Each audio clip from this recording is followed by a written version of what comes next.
Alright check it ខ្ញុំគិតភ្នែកខ្ញុំបាក់ភ្នែកខ្ញុំឃើញតែរឿងតូចម្នាក់មានរឿងជាច្រើនដែលកើតឡើងធ្វើឲ្យតែភ្នែករហូតរលែងបជារៀនដែលរស់នៅជួបតែតូច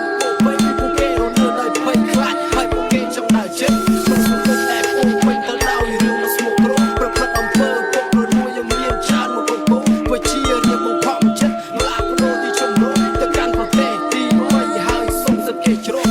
សង្គមនេះមិនទៅដូចជាអាណាធិបតេយ្យដែលមានអំណាចមកបិសាចសម្លាប់មិនឲ្យមានដៃអ្នកណាដែលហ៊ានលើបំរាក់គឺអ្នកនឹងត្រូវតែខ្សែមានតែធ្វើតាមគេបើចង់រស់ឃើញប៉ុណ្ណឹងថ្ងៃគ្រប់យ៉ាងគេអ្នកគ្រប់គ្រងហើយគេជាអ្នកកំណត់គ្មានអ្នកណាដែលអាចប្រឆាំងពួកគេប្រើអំណាចសង្កត់ព្រមរួមទាំងវេទនាចូលស្ទឹងទៅតាមបទបជារៀបរួមនៅក្នុងឆាកជីវិតយ៉ាងកំសត់ខ្ញុំគិតភ្នែកខ្ញុំបាក់ភ្នែកខ្ញុំឃើញតែរឿងតូចម្នាក់មានរឿងជាច្រើនដែលកើតឡើងធ្វើឲ្យតែភ្នែករហូតរលែងបជារៀនដែលរស់នៅជួបតែតូចពួកគេរស់នៅដោយភ័យខ្លាចហើយពួកគេចង់ដើរចេញក្នុងសង្គមតែពួកពេញទៅដោយរឿងដ៏ស្មុគគ្រោះប្រព្រឹត្តអំពើពុករលួយយ៉ាងមានច្រើនមកគ្រប់គ្រងបជារៀបបង្ខំចិត្តផ្លាស់ប្ដូរទីជម្រកទៅកាន់ប្រទេសទីមួយហើយសុំសិទ្ធិគេជ្រុំ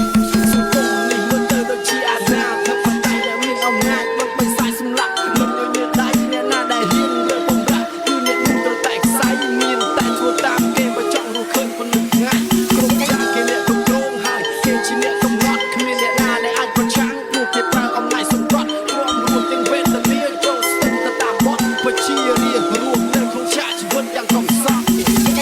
ញុំគិតភ្នែកខ្ញុំបាក់ភ្នែកខ្ញុំឃើញតែរឿងតូចម្នាក់មានរឿងជាច្រើនដែលកើតឡើងធ្វើឲ្យតែភ្នែករហូតរលែងបជារៀនដែលរស់នៅជួបតែតូចពួកគេរស់នៅដោយភ័យខ្លាចហើយពួកគេចង់ដើរចេញក្នុងសង្គមតែពួកពេញទៅដោយរឿងដ៏ស្មុគគ្រោះប្រព្រឹត្តអំពើពុករលួយយ៉ាងមានច្រើនមកគ្រប់គ្រងបជារៀបបង្ខំចិត្តផ្លាស់ប្ដូរទីជម្រកទៅកាន់ប្រទេសទីមួយហើយសុំសិទ្ធិគេជ្រុំ